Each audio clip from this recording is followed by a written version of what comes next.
I wanted to talk today about the search for historical truth and the difficulties that it poses, having had so many authoritarian regimes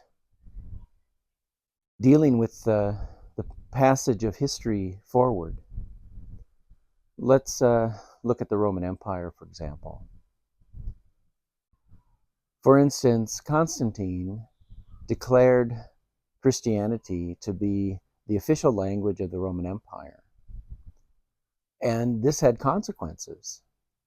It had consequences because it forced people who didn't believe in the concepts of Christianity to take on this religion. It had consequences in that there were dictates passed down at consuls that changed the religion over time. And the problem with authoritarian regimes is that they don't bother preserving the evidence. So in today's society, for example, when there is a conflict in ideas, in democratic societies, we preserve the defense presentation. We preserve the things that were done illegally, and we preserve the evidence for that. In authoritarian societies, the evidence is burned, the people are killed, and only the declaration of the emperor is held to be true. And everything that poses doubt to this question of truth that the emperor has declared is destroyed. People, paper, evidence, it's all destroyed. So how can we look back 2,000 years to when the New Testament was written and 3,000 years from when the Old Testament was written and say that it's true, say that it's complete, say that there's no error within it? What has survived all of these authoritarian regimes is what we have today, but it can't be the whole truth.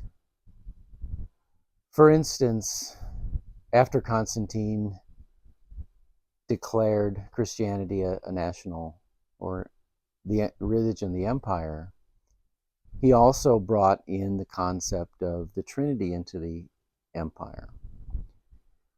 And what that meant for consequences for the priests and the scribes who had to pass on the Bible was they needed to eliminate all of the evidence that the Trinity wasn't true. And a large part of that evidence had to do with the brothers and sisters of Jesus, the other children that Mary had with Joseph. Because how could Mary be the mother of God and having bore normal children?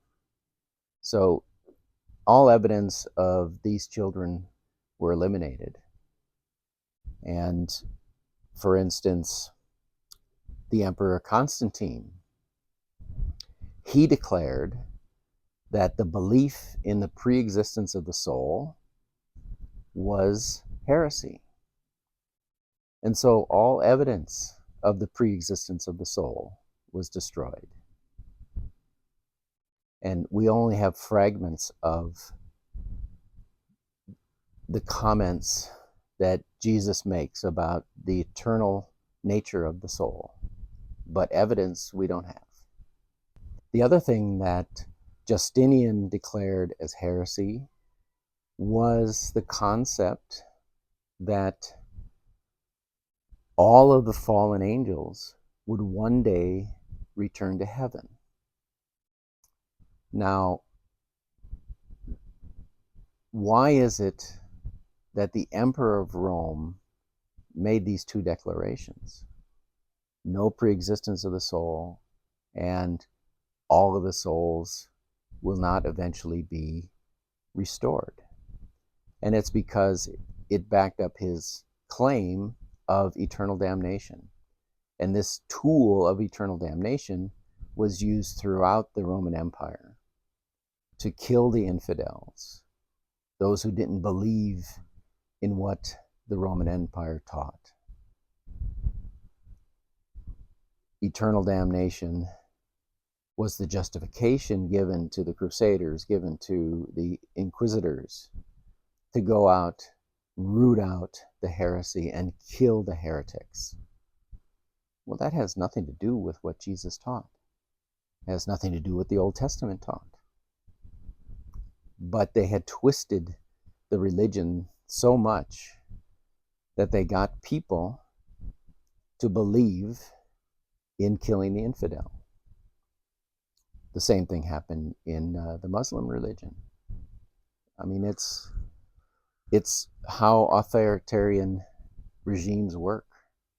And so when we look back at history, we need to take a good hard look at all of those people which the empire called heretics. What did they teach? What was it that was so dangerous for the empire that they needed to be killed? That's where you'll find the missing truth. It's in the teachings of the people like Socrates, the people like Origen of Alexandria, whose entire works were destroyed after Justinian declared them heresy. Why did he have to destroy it? Why not just keep it on record and say, see, this is heresy. Don't believe this. The reason he had to destroy it is too many people believed in it. And you can't have slaves believing that there's reincarnation, because you can't get them to do anything you want. The threat of eternal damnation is the strongest tool that a regime can use to control the people.